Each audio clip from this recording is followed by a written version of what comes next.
Today in Congress, an extraordinary event took place. FBI Director Kash Patel confronted a man who does not conform to expectations. Representative Thomas Massie stands apart from typical politicians.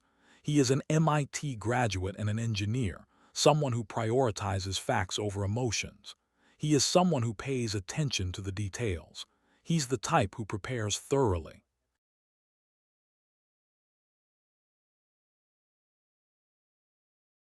And today, he came equipped with evidence. Before we proceed, it's important to note that Massie did not come to pose questions. He arrived to reveal answers that were already present, hidden in documents the FBI hoped would go unnoticed. This wasn't a general inquiry. It was a targeted approach. The room was tense before Massie even began. Other congressmen had already submitted documents for the record, articles about Epstein's intelligence connections, calendar entries showing meetings between Epstein and CIA chiefs, reports of Epstein meeting with Obama administration officials, a Wall Street Journal piece documenting Israeli Prime Minister Ehud Barak's 36 meetings with Epstein. But Massie's approach was different. He didn't rely on newspaper articles. He went straight to the FBI's own files, the FD 302 documents. These are official FBI interview reports, witness statements, victim testimonies, the kind of evidence that stands up in court, the kind of evidence that destroys careers. The setup. Massie began in a composed, almost informal manner. Director Patel, I observed your Senate hearing yesterday. Senator Kennedy posed a straightforward question. Who, if anyone, did Epstein traffic these women to besides himself? And you responded, according to the transcript, there is no credible information that he trafficked them to anyone else. Pause there. Let that resonate. The director of the FBI, while under oath, asserted there is no credible information indicating that Jeffrey Epstein trafficked victims to anyone other than himself. Simply him. A man who owned private islands, private jets, and mansions across various states, with connections to presidents, princes, and billionaires, was seemingly operating alone. Massie didn't accept this explanation, and he was ready to demonstrate why. You also said that the problem is the case files are constrained by limited search warrants from 2006 to 2007, and that the non-prosecution agreement hamstrung future investigations. This is where Massie's legal precision came in. Those constraints only apply to the Southern District of Florida. They do not apply to the Southern District of New York, the location of the 2019 sex trafficking indictment. Boom, first hole in Patel's defense. The FBI had a fresh case, new evidence, new jurisdiction, no constraints, no excuses. The bombshell. Then Massie revealed, based on the accounts of victims who assisted the FBI in that investigation, these documents held by the FBI, your FBI, contain details of at least 20 men, including Mr. Jess Staley, who was the CEO of Barclays Bank, to whom Jeffrey Epstein trafficked victims. 20 men identified in FBI records by victims while under oath. Massie continued, maintaining a calm tone. Among the victims are minors, including Virginia Roberts Giaffer. May she rest in peace. The room fell silent. Virginia Roberts Giaffer, one of Epstein's most outspoken victims, had died. Her testimony, alongside others, remained in FBI records naming various people. That list contains at least 19 other names, Massie stated. Now please pay attention to this list.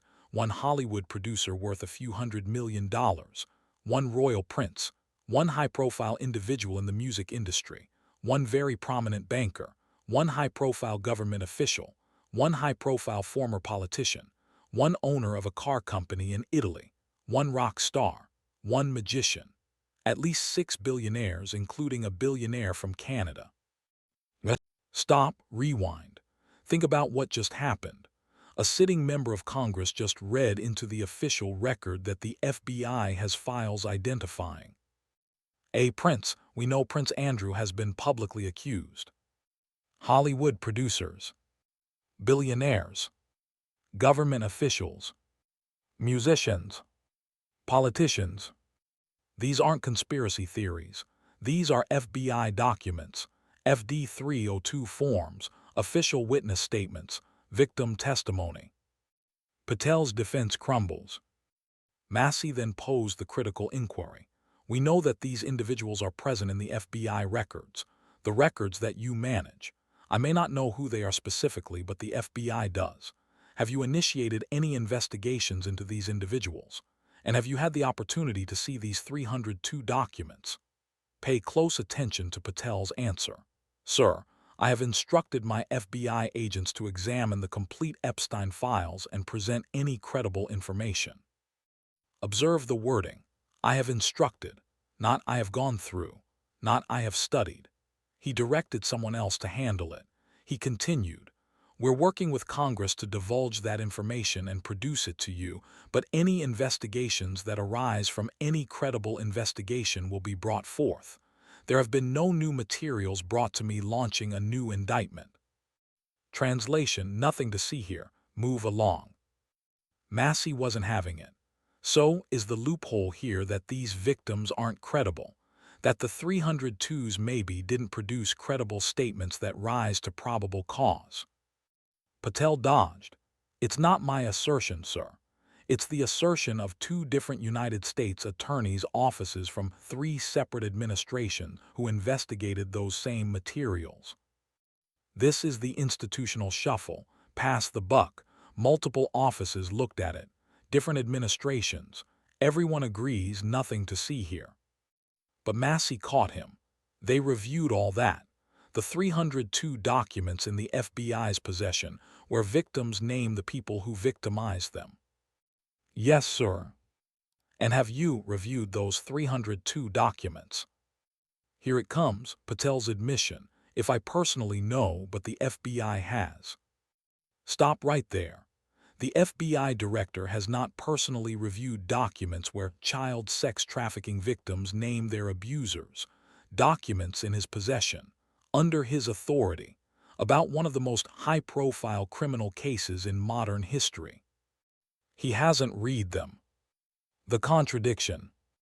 Massie emphasized the inconsistency. How can you sit here and tell the Senate there are no names? Patel fumbled. What I meant is that the Department of Justice, or FBI, does not typically disclose the names of victims. That is not our practice. We also do not usually release highly sensitive information. Notice the distraction technique. Massie inquired about the names of the perpetrators, while Patel responded regarding the victims. It's a classic dodge. But Massie had done his research. He was aware of instances where victims' names had been disclosed. So, he pressed further. Were you advised that it was crucial to provide the documents to the Oversight Committee on the same day? I submitted the discharge petition to make these files public. Patel claimed ignorance of the timing. Massie shot back. Well, they were released that day, and there were victims' names that weren't redacted because they were in such a rush, and the victims are not happy about that. So the FBI will rush to release documents to Congress, with victims' names exposed, but won't investigate the perpetrators those victims named. The priorities are clear. The intelligence connection.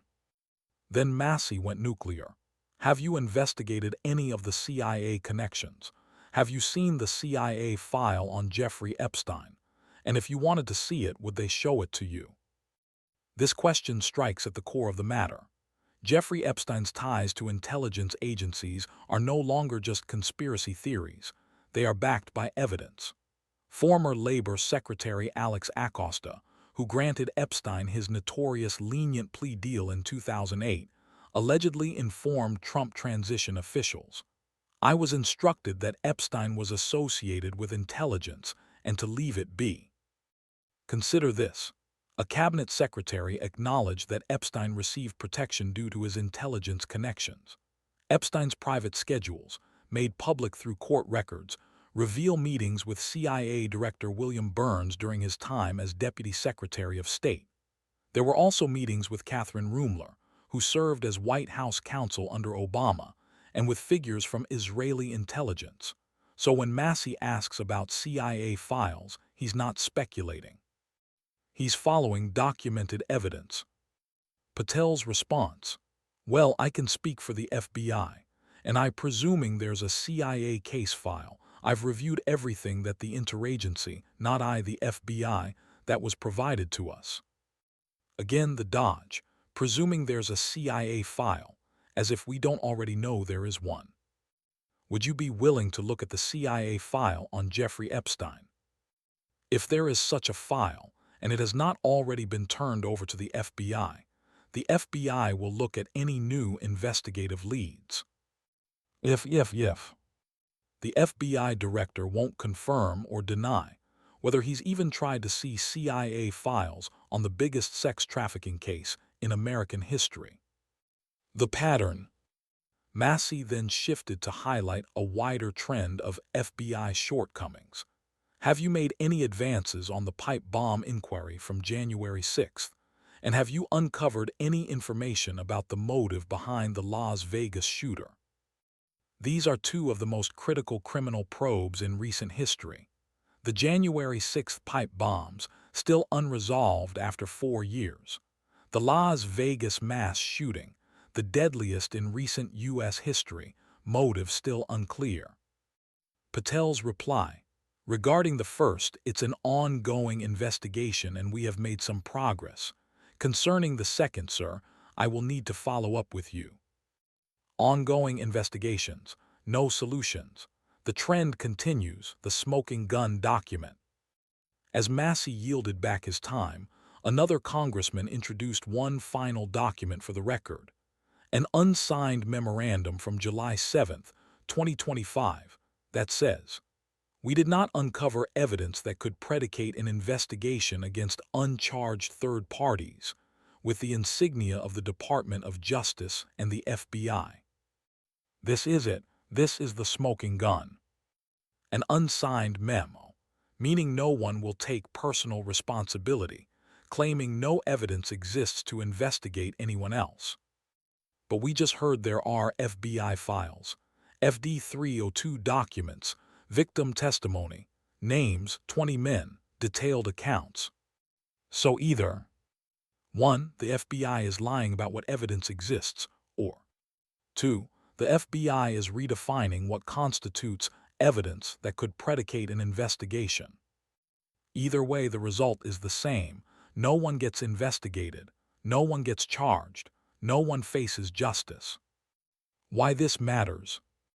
When Representative Massie enumerates 20 groups of influential men, royalty, media moguls, wealthy individuals, government leaders, and the FBI director still evades, that goes beyond mere bureaucratic caution. It reflects a system of institutional protection. This exemplifies how elite immunity operates in reality, not through overt cover-ups but via procedural means, through assertions of jurisdiction, through statements like, "We haven't found credible evidence," despite the evidence being readily available, through directors who haven't personally reviewed the files, through unsigned memos, through interagency collaborations that guarantee information remains compartmentalized. Jeffrey Epstein didn't work in isolation. This is common knowledge. The victims are aware of it. The FBI is aware of it. Congress is aware of it. However, awareness is insufficient when the system is constructed to safeguard power rather than seek justice. The unanswered questions. As this hearing ended, we're left with more questions than answers. Why hasn't the FBI director read victim testimony, naming 20 men? Why has no one been charged despite multiple victims identifying them? Why won't the FBI confirm or deny CIA files on Epstein? Why was Epstein's case labeled as untouchable by a labor secretary due to its intelligence connections? How did the surveillance cameras malfunction, the guards doze off, and Epstein lose his life in one of the most secure facilities in the United States? Why are the responses always ongoing investigation, without any resolution? The reality is this: We may never uncover the answers to these inquiries, not because the evidence is lacking, but because those responsible for disclosing it are the same ones who are safeguarding it. And that's the most troubling insight of all. When Massie mentioned those names during the record, a prince, billionaires, government officials, he wasn't disclosing new information to the FBI. He was making known to the American public what the FBI is already aware of and chooses not to address. This is what justice looks like when it's been captured by power: process without accountability, investigation without conclusion, evidence without prosecution.